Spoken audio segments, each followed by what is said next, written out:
जय श्री हरि।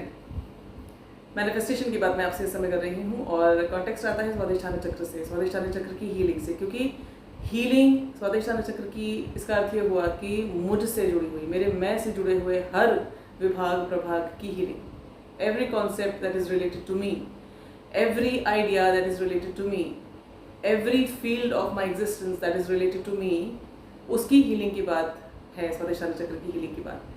और हीलिंग यदि चाहिए तो पहली चीज़ तो ये समझनी होगी कि जो भी रोग व्याधि हमारे साथ इस जन्म में, इस जीवन में आते हैं, वो हमारे पूर्व जन्म के जो भी ऊर्जा के संस्कार हमने अपने चित्त पर डाले हैं, जो हमारे प्रैक्टिसेस रहे, जो भी हमने किया, उन कर्मों के आधार पर, चाहे वो कर्म हमारे शरीर से हुए या हमारे विचारों के द्वारा हुए, जो सूक्ष्म कर्म है उनके भी प्रिंट्स हमारा चित्त लेता चलता है। और उनमें से कौन सा किस रूप में, किस व्याधि के रूप में मैनिफेस्ट करता है, इसको समझने के लिए भी हमको इस प्राण ऊर्जा को समझना होता है। So if I have manifested a certain disease on my body और a certain element around my physical existence और सम मेंटल एफ्लिक्शन, कोई मानसिक रोग है, कोई मनोवैज्ञानिक रोग है, शारीरिक कोई व्याधि है, उसको मैंने मैनिफेस्ट किया है अपने ही पिछली यात्राओं के दौरान, तो उसकी हीलिंग भी मुझे मैनिफेस्ट करनी होगी, यानी उसको रियल टाइम में अपने लिए मुझे वास्तविक बनाना होगा। इसके लिए काम कहाँ करना होगा? सेल्फ पर काम करना होगा। यानी कि रोग भी तो मेरे साथ ही जुड़ा हुआ है, मेरे मैं के आइडिया के साथ ही जुड़ा हुआ है ना। एवरीथिंग इज मैं, सेल्फ, और रोग भी उसी सेल्फ का एक एक्सपेंशन है, ऐसे समझ सकते हैं। तो जब हीलिंग चाहिए तो मैनिफेस्टेशन की हमने बात की। जब मैनिफेस्टेशन की बात की तो मैनिफेस्टेशन से जुड़े हुए जितने भी मिसकॉन्सेप्शंस हैं या जिन लोगों ने इसको अपना व्यवसाय बनाया हुआ है, उसके कारण जो अजीब अजीब सी भ्रांतियाँ इस एक शब्द को लेकर, मैनिफेस्टेशन को लेकर वो हमारे सामने आते हैं सुंदर सुंदर थालियों में परोस कर, तो हम कहीं उसके द्वारा भ्रमित ना हो जाएं, इसलिए मैनिफेस्टेशन की साइंस को भी हमें बहुत गहरे स्तर पर समझने की आवश्यकता है। और स्वादिष्ठान चक्र को यदि हम समझ लें तो मैनिफेस्टेशन को समझना बहुत सरल है। इनफैक्ट यदि ऊर्जा को हम समझ लें, प्राण ऊर्जा को समझ लें, तो सारे के सारे कॉन्सेप्ट्स समझना बहुत सरल है। नाउ मैनिफेस्टेशन की जब मैंने आपसे बात की तो मैंने ये भी आपको बताया कि ये एक वो जोन है जहाँ पर कोई बंधन नहीं होता। जब हमारी जो डेस्टिनी है, जो प्रारब्ध है, जिसको हमने क्रिएट किया है अपने ही एक्शंस के द्वारा, सूक्ष्म या फिजिकल एक्टिव कर्मों के द्वारा, उसके द्वारा जो डेस्टिनी शेप हुई है, जो प्रारब्ध मुझे मिला है, भाग्य कहकर जिसको मैं जानती हूँ या जानता हूँ, उसके परे जाकर यदि कुछ मैनिफेस्ट करना है तो उसको मैनिफेस्ट करने की रियल वास्तविक चित्त पर इच्छा भी तभी आ सकती है जब वो भी मैंने ऐसा संस्कार अपने चित्त पर दिया है पूर्व जन्म की यात्राओं के दौरान। यदि वो नहीं किया मैंने तो मेरे मन में किसी बहुत बड़े विजन के मैनिफेस्टेशन की इच्छा भी नहीं आ सकती। फैंटेसी की बात नहीं कर रही हूँ मैं, रियल इच्छा, एक पैशन के तौर पर, एक इंटेंस, आप ऐसा कह सकते हैं जैसे एक आपके अंदर से लगातार एक पुकार आती है कि मुझे ये मैनिफेस्ट करना है, तो वो आपने मैनिफेस्ट, इस डिज़ायर को, इस इच्छा को, इस विजन को आपने अपने लिए अर्न किया है, ऐसा समझ सकते हैं। Now this has to be manifested in this life time.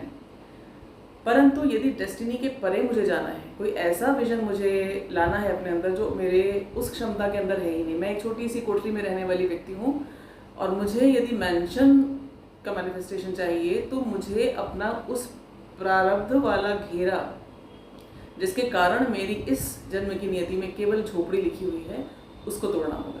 और घेरे को तोड़ने का अर्थ ये हुआ कि बंधन को तोड़ना, बंधन को तोड़ने का अर्थ ये हुआ कि अवरोध को तोड़ना, अवरोध को तोड़ने का अर्थ ये हुआ तिथि को तोड़ना, यानी अदिति, where there is no obstruction. चेतना के उस डायमेंशन में मुझे जाना होगा। अब वो चेतना के उस डायमेंशन में मैं ये बॉडी लेकर किसी स्पेसशिप में बैठ के तो जाऊंगी नहीं। ये बात हो रही है ऊर्जा की, ये बात हो रही है चेतना की। ये कॉन्सेप्ट भी यदि आज मेरे और आपके सामने है तो मैंने जैसा आपसे पहले भी कहा, वी आर वेरी ब्लेस्ड। और हमने कुछ ना कुछ अपनी पिछली क्लासेस में, जीवन की पाठशाला में, कुछ सीरियस काम किया है। हमारे जो गुरु हैं, हमारे जो गाइड्स हैं, उनको हमारी उस मेहनत में, उस लगन में कुछ तत्व दिखाई दिया, जिसके कारण उन्होंने ये बड़े सूक्ष्म राज, बड़े रहस्य जो है, इनको हमारे सामने खोला है। सो अदिति डायमेंशन में लेकर जाना है चेतना को, उसके लिए डेफिनेटली मुझे स्वादिष्ठान चक्र का वो जो छोटा सा घेरा है उसको खोलना है। उसको खोलने का अर्थ ये हो गया कि स्वादिष्ठान चक्र में ही जो डिफॉल्ट के कारण हमारे ऑब्स्ट्रक्शंस हैं, क्योंकि ऑब्स्ट्रक्शंस तोड़ने हैं ना, तो ऑब्स्ट्रक्शंस जो स्वादिष्ठान चक्र का ही फीचर है। दो बहुत बड़े ऑब्स्ट्रक्शंस, जैसे मैंने आपको बताया, स्वादिष्टान चक्र आनंद खोजने का साधन, और डिफॉल्ट में हर बॉडी के अंदर 2 चीफ आनंद के साधन हैं। एक तो भोजन के द्वारा जबान का स्वाद, और दूसरा sexual pleasure through the genitals. ये हर योनि में, हर बॉडी के अंदर डाला हुआ है इस प्रकृति में। तो इन 2 ऑब्स्ट्रक्शंस को जब हम तोड़ेंगे, क्योंकि ये बहुत ग्रोस प्लेजर्स हैं, ये इस शारीरिक डायमेंशन को, जितना हमारा इतना घेरा, जितना मैं समझता हूँ अपने आप को, केवल कि इस फॉर्म को मैं अपना मैं मान लेता हूँ, इसके आनंद को खाली मैं स्वादिष्टान चक्र के इन 2 डिफॉल्ट प्लेजर के चैनल्स के थ्रू जानता हूँ। अगर इन प्लेजर्स के छोटे घेरों को तोड़ के बड़े प्लेजर्स के घेरे में जाना है, यानी घेरे को तोड़कर उस आनंद की परिधि की ओर बढ़ना है, मुझे उस विस्तार की ओर बढ़ना है, तो मुझे इन 2 ऑब्स्ट्रक्शंस को हटाना पड़ेगा। इसलिए मैंने आपसे पिछले वीडियो में ये शेयर किया कि यदि मैनिफेस्टेशन चाहिए तो सेक्स से बचिए।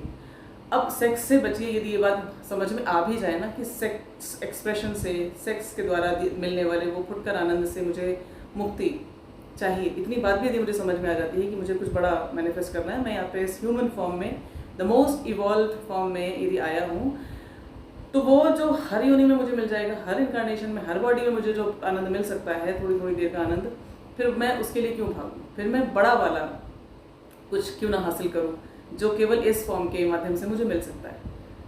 तो ब्रह्मचर्य जो है वो यही चीज़ है कि हम उस ऑब्स्ट्रक्शन के एम्बिट में से बाहर निकलते हैं, हम नो ऑब्स्ट्रक्शन जोन में जाते हैं, अद्वितीय जोन में जाते हैं, और वहाँ जाकर वो विजन हमें रियलिटी में दिखाई देता है जो हमारे इस बॉडीली कन्फाइनमेंट के परे होता है। बहुत बड़े विजन्स, और ये विजन्स तभी आते हैं जब हम ये देखना सीख जाते हैं कि इट इज़ ऑल वन। ये जो कुछ भी फिनोमिनन, जिसको मैं दुनिया कहकर, सृष्टि कहकर, ब्रह्मांड कहकर, कुछ भी कहकर इसको मैं जानूँ, लेकिन ये सब कुछ किसी एक एलिमेंट से बना हुआ है, और ये सब कुछ एक ही है वस्तुतः। और इसका जो पहला साइन होता है कि जब मुझे ये रियलाइज़ होने लगता है कि सब कुछ एक है, वो होता है सहानुभूति, करुणा, कंपैशन, एम्पैथी। यदि ये मुझे अनुभव होता है कि मैं किसी को कष्ट नहीं दे सकता, मैं किसी का कष्ट नहीं देख सकता, जब ये वाला भाव आपके अंदर है ना, तो ये समझ लीजिए कि आपके अंदर अदिति वाला भाव जागना शुरू हो चुका है, और काफ़ी हद तक जाग चुका है। Now coming to sexual expression, अब जिसने ये समझ लिया कि sex is a big obstruction and I have to go beyond it, that means एक बहुत बड़ी सीढ़ी उसने चढ़ ली। लेकिन सिर्फ इतना सोच लेने भर से ये जन्म जन्म का जो संस्कार है सेक्शुअल प्लेजर का, ये नहीं जा सकता। ऐसा हो सकता है कि हम में से कईयों ने पिछले जन्मों में उस ऑब्स्ट्रक्शन को तोड़ लिया है, क्योंकि अंत में देखिए, इस बात को समझने का प्रयास कीजिए कि जो सेक्शुअल अट्रैक्शन या सेक्शुअल एक्सप्रेशन है वो क्यों आता है, उसकी भूमिका कहाँ पर है। जब मेरे अंदर ऐसी कोई भावना है कि मैं पूरा नहीं हूँ, I am not feeling fulfilled, so I have to go outward, और I have to hunt for something to happen in my body that can give me some pleasure. या तो बाहर के किसी सोर्स से मुझे आनंद मिले, या मैं अपने ही शरीर में कोई ऐसा आनंद शरीर की परिधि के अंदर जनरेट कर ले जाऊँ जो मुझे ऐसा थोड़ी देर के लिए सही ऐसा अनुभव कराए कि मैं फुलफिल्ड हूँ। तो सेक्शुअल एक्सप्रेशन या भोजन के द्वारा लिया हुआ जो आनंद है, ये सबसे बड़े आनंद हैं इस कैटेगरी में आने वाले। नाउ यदि मैंने पिछले जन्मों में इतनी मेहनत की है अपने ऊपर कि फुलफिलमेंट की उस स्टेज के काफ़ी करीब हूँ मैं, कि जब मुझे अपने आप को आनंद देने के लिए या अपने आप को फुलफिल्ड अनुभव कराने के लिए इस प्रकार के चैनल्स को नहीं ढूंढना पड़ता, मुझे इनमें आनंद वास्तव में अनुभव नहीं होता, या मुझे बिल्कुल इससे वितृष्णा हो चुकी है, बिल्कुल वैराग्य हो चुका है इस विषय से। भोजन भी मुझे केवल उतना ही चाहिए जितना मेरे शरीर को चलाने के लिए आवश्यक है, और वही चाहिए जो मुझे अनुभव कराता है कि मैं हाईएस्ट वाइब्रेशन की अनुभूति में रह सकता हूँ। और सेक्सुअल फैकल्टी का जो एक्सप्रेशन है वो मुझे रास नहीं आता। इसका ये अर्थ हुआ कि मैंने अपने आप को फुलफिलमेंट के उस जोन में लाकर अपनी मेहनत से और अपने गाइड्स और गुरुओं की कृपा से, परम सत्ता की कृपा से वहाँ पर लाके खड़ा किया है, जहाँ पर मैं उस कन्फाइनमेंट को तो तोड़ चुका हूँ कि शरीर की परिधि में आनंद मुझे नहीं चाहिए, मुझे शरीर के परे के आनंद चाहिए। यानी स्वादिष्टान चक्र जो बिल्कुल बेसिक ग्रोस मेरा बॉडीली डायमेंशन का स्थान है, उसके ऊपर के चक्र पर मैं आ चुका हूँ, यानी मणिपुर चक्र पर मैं तो आ ही चुका हूँ, इतना तो तय है। क्योंकि मणिपुर चक्र ही है उस पूरे ट्रांसफॉर्मेशन का केंद्र, जो भी हमारे gross, dark energy traits, energy imprints हैं, उनको ट्रांसम्यूट करने का स्थान होता है मणिपुर चक्र। बात ये आती है कि जिसने ये रियलाइज़ कर लिया कि सेलिबेसी या सेक्सुअल फैकल्टी का केवल limited use only for procreation, यही है वास्तविक इसकी भूमिका जीवन में। कृष्ण कहते हैं प्रजनष्टास्मि कंदर्पः। तो सेक्सुअल फैकल्टी का प्रयोग उस हाई वाइब्रेशन में केवल और केवल तब होता है जब वो प्रजनन के लिए किया जाए। बात समस्या की तब हो जाती है जब व्यक्ति ऑलरेडी किसी संबंध में है, मैं विवाह की बात कर रही हूँ। वैसे तो लिव इन रिलेशनशिप्स आजकल बहुत ट्रेंड में है, बिना विवाह के लोग साथ रहते हैं और लिव इन रिलेशनशिप्स भी बार बार वो बदलते हैं, ऐसा भी होता है। हालांकि उसमें जो विवाह के माध्यम से जो अनेक प्रकार के एनर्जी इन्फोर्समेंट्स मिलते हैं वो लिव इन कपल्स को नहीं मिल सकते। और इसके विषय में मैंने आपसे पहले भी एक वीडियो शेयर किया। यदि विवाह है, विवाह में एक साथी को ही समझ में आ गया, एक जो दंपति है उनमें से एक को ही समझ में आ गया कि विवाह का अर्थ ये नहीं है कि हम सेक्सुअल इंडल्जेंस में जाए। विवाह का अर्थ ये है कि मुझे कुछ बहुत बड़ा करना है, और इसलिए कि कहीं मैं उस पिट में वापस ना गिर पड़ूं जिसको कहते हैं सेक्सुअल नीड। तो मैंने एक साथी को अपने साथ ले लिया है कि वो अश्योरेंस है कि if sometimes, if at any unfortunate moment I get carried away by the impulse, then there is somebody who can assist me, support me. मैं अपने लिए और समाज के लिए कोई विक्षेप नहीं उत्पन्न करूँगा। एक को समझ में आ गया, अब दूसरे को यदि नहीं समझ में आया, यदि प्रश्न ये है तब कैसे किया जाए और क्या किया जाए। दूसरी बात ये कि यदि कोई व्यक्ति ही इस स्तर पर नहीं है अभी कि वो समझ तो चुका है कि हाँ चाहिए, सेलिबेसी चाहिए, सेक्सुअल फैकल्टी के एक्सप्रेशन को मुझे रोकना पड़ेगा। देखिए, पूर्ण ब्रह्मचर्य या पूर्ण एब्सटेनेंस इज़ द ओनली वे, ये तो बिल्कुल तय बात है, क्योंकि ईंधन सबसे हाई क्वालिटी का आपको बिल्कुल उसका स्पिलेज रोकना पड़ेगा। Other than the highest form of sexual expression for procreation, this faculty should be completely abstain from. और ये चीज़ हमारे पूर्वज समझते थे और इसीलिए ब्रह्मचर्य पर बचपन से ही इतना जोर दिया जाता था। तो बच्चे जब तक मैच्योर होते थे, एडल्ट होते थे, तो वो ब्रह्मचारी ही होते थे और विवाह में जाने के बाद भी वो ब्रह्मचर्य का ही पालन करते थे। विवाह को भी वो केवल एक धर्म की तरह से करते थे और संतान उत्पत्ति को एक यज्ञ माना जाता था। कॉन्सेप्ट ये था कि चूंकि पुरुष अपने सीमन के थ्रू, अपने वीर्य के माध्यम से सबसे उच्च कोटि के प्राणों का उत्सर्जन करता है, उसके वीर्य के थ्रू वो अपने सबसे हाई क्वालिटी प्राण को उत्सर्जित कर देता है, उसको स्खलित करता है। It's just like a sacrifice. जो ये समझता है कि मैं एक बहुत मूल्यवान चीज़ अपने से दूर कर रहा हूँ, उसका त्याग कर रहा हूँ, और उसका पर्पस क्या है? उसका पर्पस ये है कि उसको, जिसको मैं दे रहा हूँ, जिस अग्नि में उसको मैं अर्पित कर रहा हूँ, उस अग्नि में अर्पित करने के बाद जैसे यज्ञ की अग्नि में अर्पित करने से फिर फल कोई मिलता है, उसी प्रकार से फल ये होगा कि एक अन्य जीव को, एक अन्य आत्मा को, एक अन्य मैं कहकर अपने आप को जानने वाले एक चेतना को अपने कर्म को वर्कआउट करने के लिए यहाँ पे मौका मिलेगा मेरे और इस मेरी पत्नी के माध्यम से। सो दिस वॉज अ यज्ञ, एक धर्म था और एक यज्ञ था। नाउ ये चीज़ यदि व्यक्ति ने समझ ली, अब उसको एक्सरसाइज कैसे करे, क्योंकि जन्मों जन्मों का अभ्यास है। सेक्सुअल फैकल्टी तो खट से बहका ले जाती है, और फिर ये तो हमारा, हमने देखा है कि बहुत बड़े बड़े ऋषि मुनि, बड़े बड़े तपस्वी, वो भी एक ऐसा समय आता था कि जब कभी कभी वो इस इम्पल्स के द्वारा कैरिड अवे हो जाते थे। हम तो ऐसे एनवायरनमेंट में हैं और ये एनवायरनमेंट दिन पर दिन और इस ग्रोस वाइब्रेशन से भरता ही चला जा रहा है कि जिसमें ब्रह्मचर्य को सोचना भी असंभव है। इसकी हंसी उड़ाई जाती है इस कॉन्सेप्ट की, सेलिबेसी की, एब्स्टिनेंस की, और विवाह को ऐसा माना जाता है तो सेक्सुअल इंटेलिजेंस का एक तरीका है, एक अरेंजमेंट है जिसमें हम मज़े से अपना we don't have to hunt for anybody and this is only for intelligence as much as possible, as many times as possible. तो जिसको ही समझ में आ गया नहीं, this is not the way, this is not how the marriage should work and this is not what marriage is for, तो यहीं पर सारी चीज़ तो ख़त्म नहीं हो जाएगी। अब तो प्रयास भी करना है, क्योंकि वही बात है, बार बार गाड़ी जहाँ फिसलती रही है तो वो फिर से वहीं फिसलेगी। ज़बान का जो फिसलाव और जेनाइटल्स का जो फिसलाव भी तो सबको फंसा देता है। एक ये सिचुएशन। दूसरी है कि ठीक है, एक व्यक्ति बहुत उसने मणिपुर चक्र के द्वारा अपनी चेतना को ट्रांसम्यूट किया है, और वो, अब ये वीडियो देखिए लंबा हो सकता है, मैं कोशिश ये करूँगी कि इसी वीडियो में सब कुछ समेट लूँ, लेकिन यदि बहुत लंबा होने लगेगा तो मैं इसको 2 भागों में बांट दूँगी। सो मान लीजिए उस व्यक्ति ने तो अपनी चेतना को उठा रखा है, तो उसको ऑलरेडी वो फुलफिलमेंट की चेतना में है, वो उसको सेक्सुअल एक्सप्रेशन की आवश्यकता नहीं होती। इनफैक्ट जब उसने विवाह भी किया तो किसी बड़े हाई डायमेंशन प्लेजर्स के लिए उसने साथ को ढूंढा, क्योंकि देखिए विवाह में जो 2 अलग अलग जेंडर्स जिनको हम कहते हैं, वो 2 अलग अलग एनर्जी सिस्टम्स ही हम देख चुके हैं। इसके विषय में भी एक वीडियो मैं आपके साथ शेयर कर चुकी हूँ। तो जो फेमिनिन ऊर्जाओं का जो सिस्टम है और जो मैस्कुलिन ऊर्जाओं का सिस्टम है, इन दोनों के बीच में जो पुल है, जो अट्रैक्शन है, वो होता ही इसीलिए है क्योंकि यहाँ पे कोई ऐसी वाइब्रेशन है जो इसमें मिसिंग है। सो एक दूसरे को कॉम्प्लीमेंट करने के लिए we feel that kind of attraction. But वो यदि सेक्सुअल लेवल पे ट्रांसलेट होता है तब ये होता है gross level of that attraction.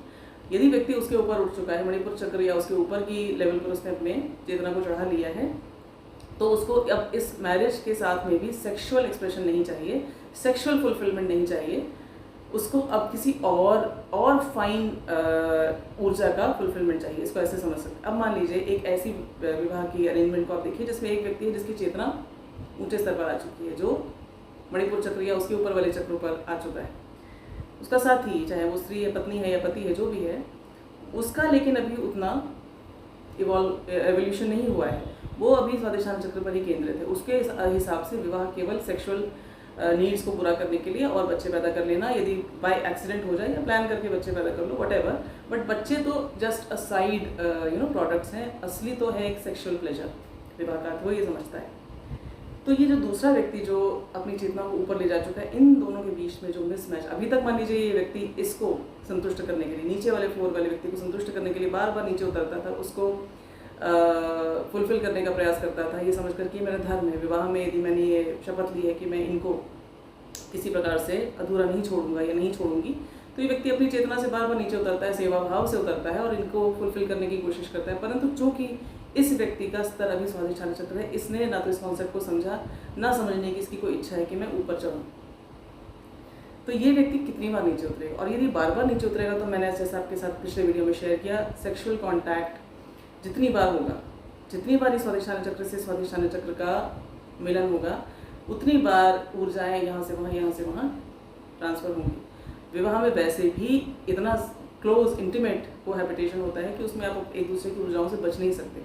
अब एक व्यक्ति ऐसा समझ लीजिए कि वो बहुत ऊंचे फ्लोर पे रहता है, एक व्यक्ति बिल्कुल नीचे वाले फ्लोर पे रहता है, इनके बार बार उस व्यक्ति को नीचे उतरना पड़ेगा, तो वो एक समय ऐसा आएगा कि वो गिरते गिरते गिरते गिरते वो खुद भी नीचे फ्लोर्स में आने लग जाएगा, केवल इन ऊर्जाओं के प्रवाह के कारण, क्योंकि ऊपर से नीचे का फ्लो बहुत ईजी है, नीचे से ऊपर चढ़ाना बहुत मुश्किल है। इस व्यक्ति ने बड़े प्रयासों के द्वारा अपनी चेतना को किसी खास स्तर पर उठाया है, लेकिन चूंकि इसका साथी उस स्तर पर नहीं है, there is no energy compatibility, तो ये बार बार नीचे उतरने के कारण ये नीचे उतरता चला जाएगा। इसीलिए जो गुण मिलान होता था हमारे समाज में, वो इसीलिए होता था कि कंपैटिबिलिटी ठीक से चेक हो जाए कि एक दूसरे की एनर्जी वाइब्रेशंस एक जैसी हैं भी कि नहीं है। ऐसा तो नहीं है कि दोनों एक साइकिल का पहिया और एक ट्रक का पहिया। अब इन स्थितियों में क्या किया जाए? इन स्थितियों में इस व्यक्ति को जो समझता है सेलिबेसी के यूज़ को, जिसका विजन, बड़े विजन को मैनिफेस्ट करने का कोई प्लान है, उसको अपने आप को ना लाना पड़ेगा हीलर और गुरु की चेतना में। उसको ये भूल जाना होगा कि मैं इस व्यक्ति का पति या पत्नी। उसको अपने मन में इस चीज़ को सबसे पहले धारण करना होगा कि ये मेरा जैसे कि कोई मेरा वार्ड है, या मेरा ये स्टूडेंट है, या ये मेरा पेशेंट है, ये मेरा क्लाइंट है, इस भाव से, और ये विवाह के माध्यम से मेरे सामने भेजा गया है, ये मेरी चुनौती है। जैसे ही आपने ये थॉट अपने आप को दिया, आप अपनी उस स्टेशनिंग में अपने आप को अफर्म करेंगे जहाँ पर आप ऑलरेडी हैं। अब आप नीचे जब उतरेंगे भी ना, तो आप केवल इस भाव से उतरेंगे जैसे रेस्क्यू ऑपरेशन के लिए ऊपर से कोई उतरता है, पैकेट टपकाता है, and then they go back to their original place.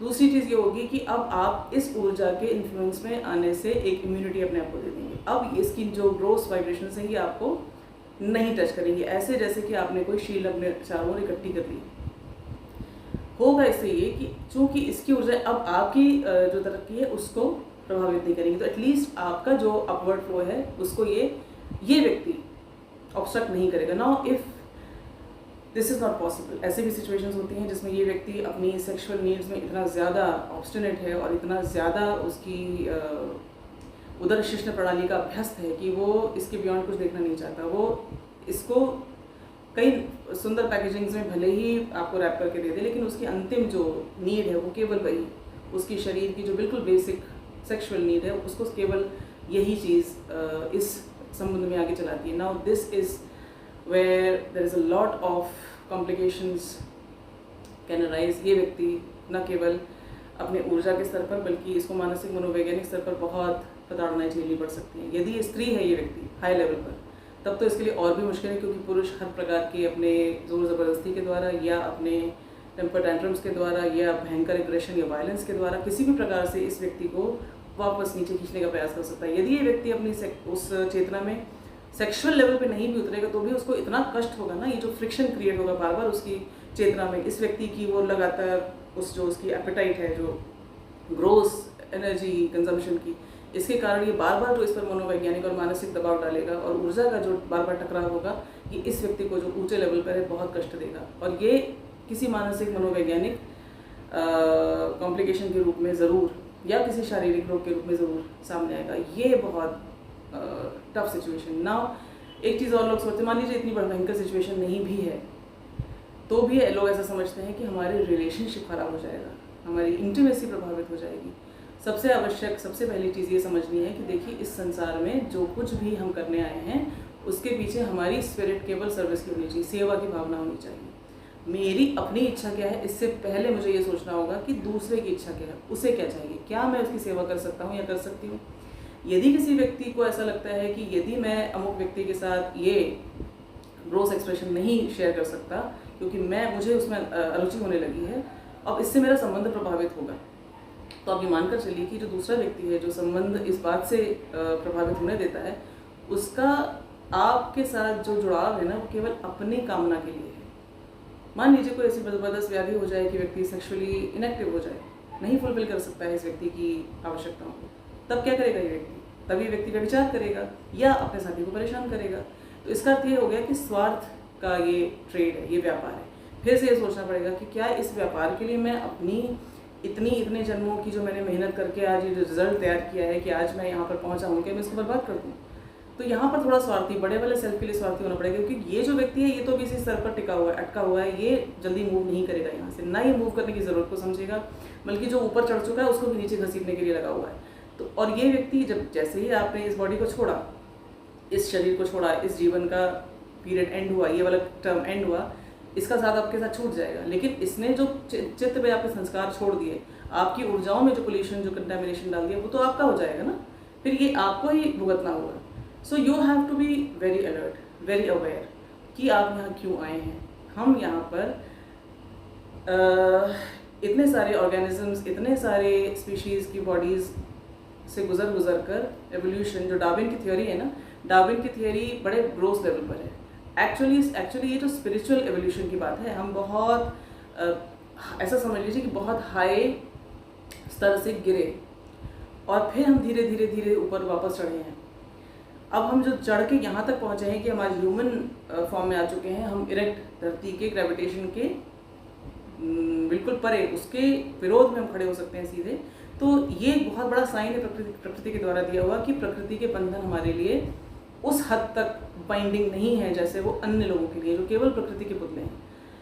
तो इतनी अवेयरनेस से आपके अंदर बहुत पावर आ जाएगी। वन, यदि आप ऐसे संबंध में हैं कि वो दूसरे व्यक्ति को आप as a healer, as a guide, as a coach, as a word आप डील कर सकते हैं, एड्रेस कर सकते हैं, बहुत अच्छी बात। लेकिन यदि आप ऐसे किसी सिचुएशन में जब वो व्यक्ति आप पर दबाव बनाता है, आपको परेशान करता है या आपको इमोशनल या अन्य प्रकार के आपको प्रेशर्स देता है, आपको थ्रेटन करता है डायरेक्टली या इनडायरेक्टली, साइलेंट ट्रीटमेंट्स देता है या अब्यूजिव हो जाता है या किसी भी तरह से आपको वो सोशली या पर्सनली, प्राइवेटली आपको वो शेम करता है, तो अब आप क्या करें? यहाँ पर ये डिसीजन पूरी तरह से आपका होगा, क्योंकि छोटे स्वार्थ के लिए कि मैं इस नेक्सस को बना ले जाऊँ, बचा ले जाऊँ किसी प्रकार से, छोटे से स्वार्थ के लिए फिर देखा जाएगा आगे। तो ये आप याद रखिएगा कि ये जो आज मौका है, ये नहीं पता कि आपको दोबारा कब मिलेगा। चेतना के जिस लेवल पर आप पहुंच चुके हैं, यदि आपने इस व्यक्ति के साथ कोहैबिटेशन को अपनी मजबूरी बना लिया किसी भी कारण से, किसी भी छोटे मोटे स्वार्थ के साथ चलते हुए, तो ये याद रखिए कि ये आप एक तो या तो स्टैग्नेट होंगे या आप नीचे गिरेंगे ही गिरेंगे। और स्टैग्नेशन की एनर्जी के साथ साथ जो आपके अंदर जो पेटी सेल्फिश इंटरेस्ट के कारण कॉम्प्रोमाइज़ ऑन द एनर्जी ऊर्जा का जो कॉम्प्रोमाइज़ करने का संस्कार आप अपने चित्त पर देते हैं ना, ये जो ब्रह्मांडीय सत्ता है बड़ी इंटेलिजेंट है, ये हमारे एक एक विचार को पिक करती है। What do you want, what is more preferable for you, priority क्या है तुम्हारी। तो प्रायोरिटी मेरी ये है कि मैं इस व्यक्ति के साथ बस ये जो भी 2, 4, 6 डेकेड्स का मेरा जो टाइम है, इसको मैं शांति से काट ले जाऊँ, बस उसके बाद देखा जाएगा। सो दिस इज़ कि ओके फाइन, ठीक है, तुम्हें यही चाहिए तो यही तुम्हें मिलता है, ग्रांटेड। अब अगले किसी लाइफ टाइम में तुम वापस चेष्टा करना, तब तुम्हें वापस एवोल्यूशन दिया जाएगा। सो जो आपको चाहिए वो ये ग्रांट कर देगी। यदि आपने कहा नहीं, मुझे बड़ा कुछ करना है जीवन में, मैं एक व्यक्ति की अपने छोटे लेवल पे स्टैग्नेट कर जाने की जो ज़िद है, उस ज़िद के कारण मैं अपना बड़ा वाला जो सेल्फ है, जिसके कारण मैं जाने कितनों की सेवा कर सकता हूँ, इस एक स्वार्थी व्यक्ति की सेवा के लिए मैं उस बड़े जो सेवा का चैनल है, वो प्लेटफॉर्म है, उसको मैं सेक्रीफाइस नहीं करूँगा, तो ये भी रीड किया जाएगा। फिर आपके लिए उस प्रकार की ऊर्जाएं, इसी से आपकी ऑरा इतनी स्ट्रांग हो जाएगी, मैं आपको बिल्कुल पक्की बात बता रही हूँ, आपकी ऑरा इतनी स्ट्रांग हो जाएगी, इस व्यक्ति का जो नीचे स्तर पर, चाहे वो आपका पति है या वो आपकी पत्नी है, इसकी ऑरा वीक होगी आपके सामने। अब ये उस प्रकार का प्रेशर आप पर क्रिएट नहीं कर सकेगा। अपनी बाउंड्री में आपको अपने आप को असर्ट करना पड़ेगा, अफर्म करना पड़ेगा, बिकॉज देखिए एक बार जाग जाने के बाद फिर सोने का कोई अर्थ नहीं है। वो जो सो रहे हैं उनको देखकर हम भी इसलिए सो जाएं क्योंकि हमें इनके साथ रहना है, बहुत बड़ी बेवकूफ़ी होगी। क्योंकि ये जो टिक टिक करती हुई जो घड़ी है ना सांसों की, एक सांस आई एक सांस गई, कितने समय के बाद ये अचानक से इसकी सप्लाई रोक दी जाएगी, हमें से कोई नहीं जानता। तो ये छोटे मोटे कॉम्प्रोमाइज़ करते करते हम कब एग्जिट के दरवाजे पर पहुंच जाएंगे और कब उसी फॉर्म ऑफ कॉन्शियसनेस में, उसी लेवल ऑफ कॉन्शियसनेस में हमको यहाँ से एग्जिट दे दी जाएगी, हमें नहीं पता। और जब हमें एग्जिट दे दी जाएगी तो हम वहीं पहुंचाए जाएंगे जहाँ पर वो अंतिम समय की चेतना है हमारी, और अंतिम समय की चेतना उसी बात से डिसाइड होगी जो मैंने जीवन भर अपनी चेतना पर संस्कार डाला है। So this compromise is not warranted, this is not correct. हाँ, यदि व्यक्ति उठना चाहता है तो आप ज़रूर, क्योंकि विवाह का अर्थ ही है कि हमें एक दूसरे को सपोर्ट करना है। ये व्यक्ति अभी बेचारा ऊपर नहीं चढ़ा, कंपैटिबिलिटी टेस्ट नहीं हुआ, गुणों का मिलन नहीं हुआ, ये बेचारा नीचे फ्लोर पर है, ये भी साइकिल का पहिया है, इसको मुझे ट्रक का पहिया बनाना है, कोशिश करनी है as a teacher, as a coach. तो मैं प्रयास करता हूँ इसको धीरे धीरे अपने सर पर लाने की, बहुत जेंटली। कुछ ऐसे टाइम्स हैं जिसमें सेक्सुअल कॉन्टैक्ट संतान प्राप्ति के लिए भी मना किया गया है, क्योंकि उस समय ऊर्जा व पर्यावरण ऐसा होता है, ऊर्जा को समझने के बाद इन चीज़ों को समझना बहुत ईजी हो जाएगा आपके लिए। सुबह वाली जो संध्या है वो बहुत हाई वाइब्रेशन संध्या होती है, तो उस समय पर हमको हाई वाइब्रेशन एनर्जी क्रिएट करने के लिए मौका मिलता है, इसलिए उस समय हमें एब्सटेन करना चाहिए ग्रोस एनर्जी एक्सप्रेशन से। वहीं दूसरी ओर जो सूर्यास्त वाली संध्या है वो ग्रोस एनर्जीज के प्रोमिनेंस की का समय है, वो पोर्टल है, इस समय उन सारी डार्क खराब एनर्जी एंटिटीज़ को फ्री प्ले देती है सृष्टि। तो उस समय यदि हम ग्रोस लेवल एनर्जी एक्सप्रेशन में जाते हैं तो ये एनर्जीज़ के हम शिकार बन सकते हैं। तो दोनों इन संध्याओं में बना। ऐसे ही बहुत सारे ऐसे समय हैं मंथ के, ऋतुओं के, जिनमें हमारे पूर्वजों ने एनर्जी को बड़े सटल लेवल पर उसको फील किया, क्लेवॉइंटली रीड किया कि this is the time when there should be no sexual contact even for the purpose of progeny. तो इस समय के शेड्यूल को यदि अब ऐसे पति पत्नी जो चाहते हैं कि मान लीजिए पत्नी हायर लेवल पे और पति नीचे लेवल पर है या वैसे वर्सा, तो आप क्या करें, आप एक शेड्यूल बनाएं। इन दिनों में तो हम बिल्कुल कांटेक्ट नहीं करेंगे। एक शेड्यूल ऐसा कि उसको हम धीरे धीरे टेपर ऑफ करते चले जाएंगे। एकदम सब कंप्लीट एब्सटेंस यदि आपके लिए पॉसिबल नहीं है तो आप धीरे धीरे टेपर डाउन करते जाएं उसको। पहले फ्रीक्वेंसी इतनी, फिर फ्रीक्वेंसी इतनी। अब देखिए, क्योंकि जो सीमन के थ्रू जो आप वाइटल प्राण अपना बार बार रिलीज करेंगे ना, आप डिप्लीट होंगे। तो आपकी एनर्जी यदि डिप्लीट होती है तो आप ये समझ सकते हैं कि आपका स्वास्थ्य और आपकी आयु, इन दोनों पे प्रभाव आता है। यदि आपका साथी समझता है इस बात को कि मैं अपने साथी का वाइटल प्राण बार बार, स्पेशली पुरुषों का जो सीमन है ये बहुत ज़्यादा बहुत स्ट्रॉन्ग एनर्जी वाली चीज़ है, बहुत ही ज़्यादा इसमें वाइटल प्राण है। तो यदि पत्नी को इस बात का एहसास हो जाए कि मैं अपने पति का अहित करती हूँ, यदि मैं अपनी सेक्सुअल नीड्स के लिए, अपने कामनाओं के लिए अपने पति के शरीर को प्रयोग करती हूँ केवल इसलिए कि मेरी कामना पूर्ति हो जाए, मेरा पति फिर चाहे उसका जो भी, एक तरफ करवा चौथ का व्रत रखती हूँ कि उनकी आयु बढ़े और दूसरी ओर उनकी आयु घटाती हूँ, यदि उसको ये बात समझ में आ जाएगी, तो यदि वो अच्छी दिल की व्यक्ति है, उसको अपने पति के प्रति सहिष्णुता है और ये कॉन्सेप्ट वो समझ जाती है, तो वो अपनी इतने से ही उसको हम जैसे ही अपने मन में किसी और के प्रति अच्छा भाव लाते हैं ना, ये एक यज्ञ भाव है कि मैं अपने पति का अहित नहीं कर सकती, इस व्यक्ति का मैं अहित नहीं कर सकती जो मेरा भरण पोषण करता है या मेरे बच्चों का पिता है, एटसेट्रा एटसेट्रा।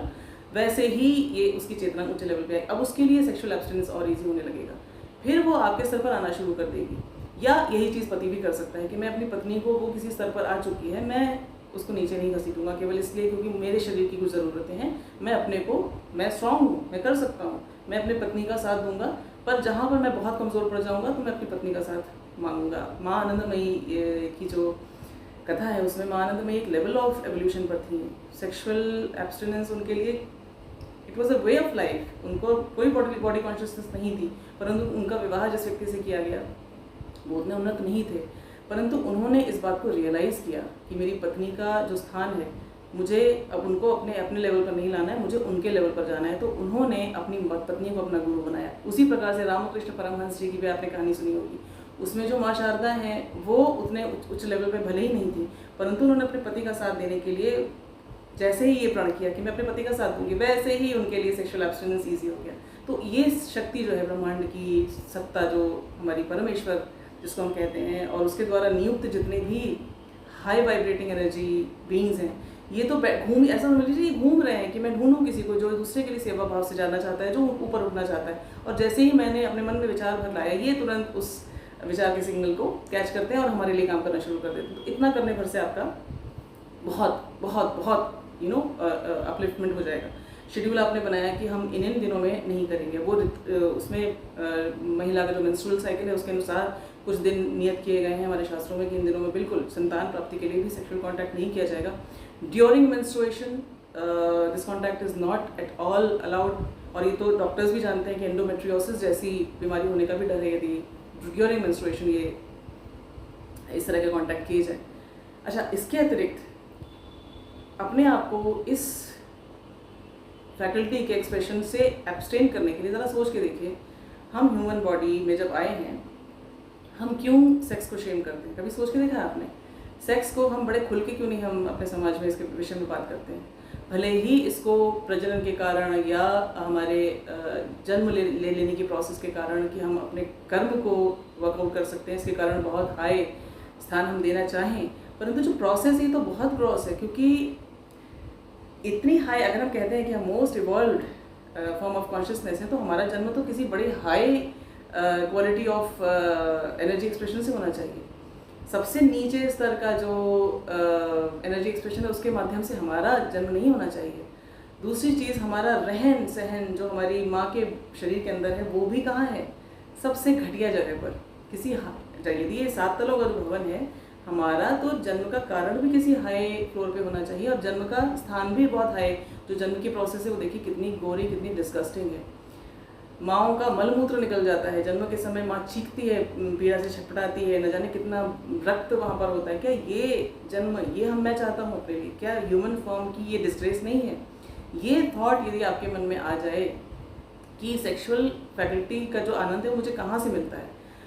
मल और मूत्र के उत्सर्जन के स्थानों के पास। और यदि संतान भी मैं प्राप्त करना चाहता हूँ तो भी कितना घाटे का सौदा है कि मैं संतान बनकर जिसके लिए जन्म लेता हूँ या जिसको मैं संतान बनाकर जन्म देता हूँ, उनका जन्म देने के लिए जो अपने माँ के गर्भ में जाने का स्थान वो कितना निम्न कोटि का, फिर उस संतान का वास कितने निम्न कोटि के स्थान में, उसके बाद वापस उसका जो अपने शरीर को बनाकर बाहर अपने कर्म को वर्कआउट करने के लिए निकलने का, जिसको जन्म बर्थ कहते हैं, वो भी कितना डिस्गस्टिंग पूरा का पूरा मामला है। तो इतनी बात सोचने से ही हमको, यदि ये बात दिमाग में कहीं संस्कार के रूप में चली जाएगी ना, तो सबकॉन्शियस माइंड इसके ऊपर काम करना शुरू कर देगा। फिर आपके लिए इस एब्स्टिनेंस को अपनाना बहुत ईजी हो जाएगा। फिर इंटीमेसी की यदि बात आती है, वास्तविक इंटीमेसी जेनेटल्स के मिलने में या शरीर से शरीर को मिलाने में नहीं होती है। इंटीमेसी होती है एनर्जी की। जिस व्यक्ति की ऊर्जा में, जिस व्यक्ति की ऊर्जा सराउंडिंग में आपको आनंद की अनुभूति होती है, आपको आराम की अनुभूति होती है, जिस व्यक्ति की प्रेजेंस में मेरी ऊर्जा बहुत रिलैक्स अनुभव करती है, मुझे कुछ अच्छा करने का मन करता है, मुझे आनंद की अनुभूति होती है, विश्राम की अनुभूति होती है, वो ऊर्जा मेरी इंटीमेट ऊर्जा है। दूसरी चीज़ ये जानते हुए कि जन्म थोड़े ही समय का साथ है, सेक्सुअल प्लेजर हम एक दूसरे को भले ही आज दे सकते हैं या हम ले सकते हैं, पर एक समय ऐसा आएगा जब हमारा शरीर इस फैकल्टी को एक्सरसाइज करने योग्य नहीं बचेगा, तब हमें इंटीमेसी के दूसरे चैनल्स ढूंढने ही होंगे। तो सबसे ग्रोस चैनल ऑफ एक्सप्रेशन को ही मैं इंटीमेसी का माध्यम क्यों बनाऊं? इसके लिए पति पत्नी को बहुत हाई लेवल एनर्जी प्रैक्टिसेस में जाना होगा, साथ मिलकर ऐसे अपने शेड्यूल्स ऐसे बनाने होंगे 24 घंटे का, 7 दिन का, महीने का, वर्ष का, जिसमें उनकी हाई एनर्जी प्रैक्टिसेस साथ में हो। मैं इसके लिए बहुत ज़बरदस्त आपको प्रैक्टिस बोलूँ, आप पति पत्नी मिलकर जो भी आपका देवस्थान है, जो भी आपका श्राइन है वहाँ पर, या जो भी आपके घर का सबसे पॉजिटिव स्थान है वहाँ पर साथ बैठें, और यदि संभव हो तो चंदन की धूप जलाकर आप गायत्री मंत्र का जाप करें और आदित्य हृदय स्तोत्र का जाप करें। इसके अतिरिक्त आप सूर्य नमस्कार करें। ये 3 जो एक्सरसाइजेस हैं ये हमें अलाइन करते हैं हमारे ओरिजिनल कोर कॉन्स्टिट्यूशन के साथ। तो हमारी जो राजसिक प्रवृत्तियाँ हैं, राजसिक प्रवृत्ति यानी फीलिंग ऑफ लैक, कुछ चाहिए, कुछ डिज़ायर है, और उसमें सबसे पहले डिज़ायर है सेक्स की डिज़ायर है, इसको वो वापस लौटा के फुलफिलमेंट के जोन में लेकर आती है। ये 3 एक्सरसाइजेस। इसके अतिरिक्त हाई लेवल एनर्जी प्रैक्टिसेस, संगीत, उच्च कोटि का संगीत, उच्च कोटि का लिटरेचर, उच्च कोटि की बातचीत, आपके कंटेंट जो आप कंज्यूम करते हैं वो हाई क्वालिटी। शुरू में हो सकता है आपकी आदत रही है, मान लीजिए कि लो वाइब्रेशन एनर्जी के साथ आपने सोचा कि तो सब लोग करते हैं तो हम भी ऐसे ही करते हैं, तो आप उस तरह की एक्टिविटीज़ में साथ रहते हैं, उसको पूरी तरह स्विच ऑफ करना पड़ेगा। वो तो आपको बिल्कुल बंद करना पड़ेगा। यदि आप पोर्नोग्राफी देखते हैं या उस तरह की एंगेजमेंट्स हैं, उस तरह के कंटेंट के साथ आपने इंटीमेसी बिल्डअप करनी शुरू की है, या उस वही जाना है आपने इंटीमेसी कहकर कि sex is equal to intimacy, या physical contact is equal to intimacy, तो वो उसको ऑल्टर करना पड़ेगा। तो आपको इंटीमेसी के अन्य साधन ढूंढने पड़ेंगे। कॉमन इंटरेस्ट कहाँ पर है आपके, कुछ ऐसा जो आप एक दूसरे को सिखा सकते हैं, आप एक दूसरे को सिखाना शुरू करें। इसके अतिरिक्त आप जो प्राण चिकित्सा के तौर पर मैं आपको जो एक बात बताना चाहती हूँ, आप पत्नी बाईं ओर और पति के बाईं ओर towards the left of the husband, और पति पत्नी के दाईं ओर आप बैठें और एक दूसरे का हाथ पकड़ें, ठीक है। और ये देवस्थान पे करें तो बहुत अच्छा। धूप जला लें या जो भी आपके लिए जो सुगंध काम करती हो, जैसे या हवन सामग्री, तो सबसे ज़्यादा प्योरीफाइंग इसकी एनर्जी होती है।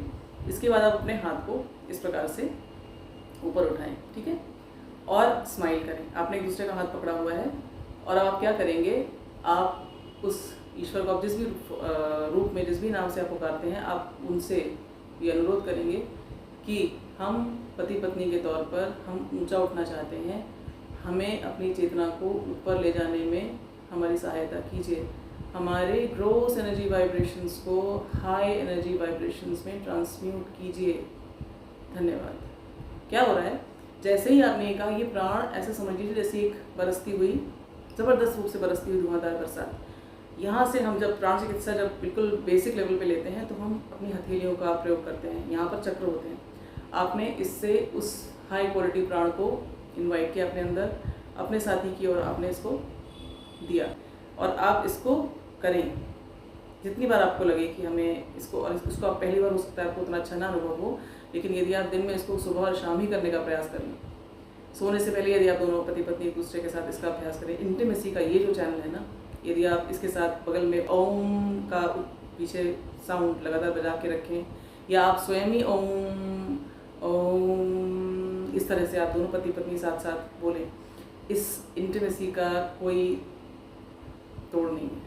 यदि आप चाहते हैं कि आप सचमुच में दंपति के रूप में, पति पत्नी के रूप में, पार्टनर्स के रूप में एक दूसरे के सचमुच में वो पूरक बने, एक इनसेपरेबल यूनिट बन सकें और एक आदर्श कपल बन सकें, यदि दोनों को ही समझ में आ जाता है तभी ये पॉसिबल है। एक व्यक्ति जो स्टैग्नेटेड है, जो ज़िद्दी है, नहीं मुझे नहीं, तुम तो बेवकूफ़ हो, तुमको तो पता नहीं किसने क्या समझा दिया, या वो वायलेंट हो जाता है, या वो अपने लेवल से हटना ही नहीं चाहता, फिर वहाँ पर आप नहीं कर सकते ये सारा। उसके लिए तो केवल आप प्रार्थना ईश्वर से कर सकते हैं, प्रभु इन्हें सद्बुद्धि दो, हे प्रभु इनको भी ऊंचा उठाने का कुछ प्रयास करो, और मुझे इस गंदे वातावरण से मुक्ति दिलाने के लिए कुछ माध्यम बनाओ, कोई साधन बनाओ।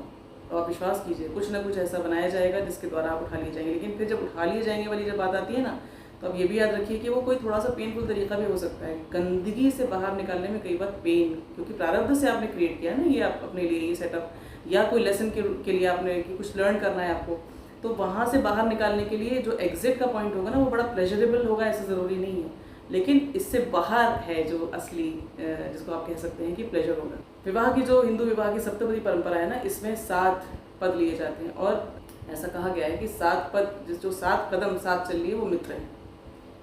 अब पति पत्नी हमेशा के लिए मित्र हो चुके हैं। यदि ये व्यक्ति आपके शत्रु की तरह भी व्यवहार कर रहा है किसी भी कारण से, एक्टिवली भी और इसकी सेक्सुअल जो प्रोपेंसिटीज़ हैं इनके कारण भी, तो भी आपको अपने मन में ये धारण करना है कि ये तो मेरा मित्र है, क्योंकि मैं 7 कदम, वो वेदी के चारों जो 7 कदम थे वो तो मैंने इसके साथ चले हैं 7 कदम, ये मेरा मित्र है।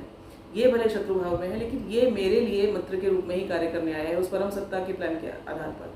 तो आपके मन में जो कड़वाहटें हैं, जो दुख हैं, जो संताप उत्पन्न होते हैं, वो भी खत्म हो जाएंगे। Now how to cleanse those energies that happen after the sexual contact with such people, मुझे ऐसा लगता है कि मैं इसके विषय में अगले वीडियो में आपसे बात करूंगी, क्योंकि ये वीडियो बहुत लंबा हो जाएगा।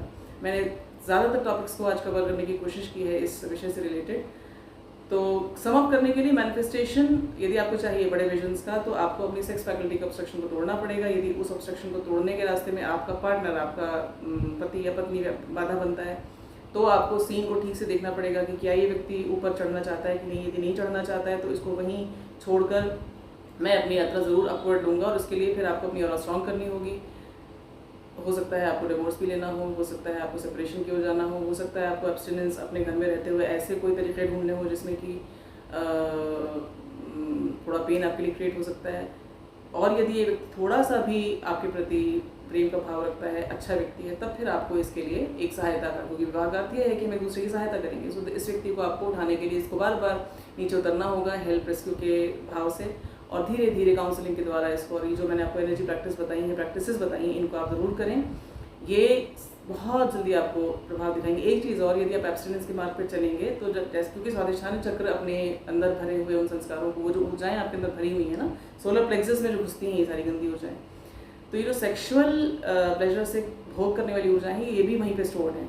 ये शुरू में बहुत जोर मारेंगी। जैसे आप किसी को निकालना चाहें ना उसके अड्डे से, किसी हुंडे को, किसी बड़े जिद्दी क्रिमिनल को, तो पहले वो अपना जोर दिखाता है आपके ऊपर। तो आप जैसे एब्सटिनेंस के रास्ते पे जाएंगे, ये संस्कार और जोर से आपको पटकनी देने की कोशिश करेगा। आपको लगेगा अरे मेरे लिए इम्पॉसिबल, लेकिन बिल्कुल मत परेशान होइए, ये रोग जाने की तैयारी। जैसे होम्योपैथिक मेडिसिन में ना एक ऐसी भी दवाएं होती हैं जब लक्षण बड़े जोर से प्रकट होते हैं उपचार के समय, पूरी तरह से शमन होने के लिए। So this is just that. आप प्रैक्टिसेस वही वाली चालू रखें। बहुत सारी एनर्जी टेक्निक्स हैं जो मैं आपको अगले वीडियो में बताऊंगी। अब इस वीडियो को और लंबा नहीं करती हूँ। आशा करती हूँ किसी को कुछ इस वीडियो में उपयोगी मिला होगा। जय श्री कृष्ण।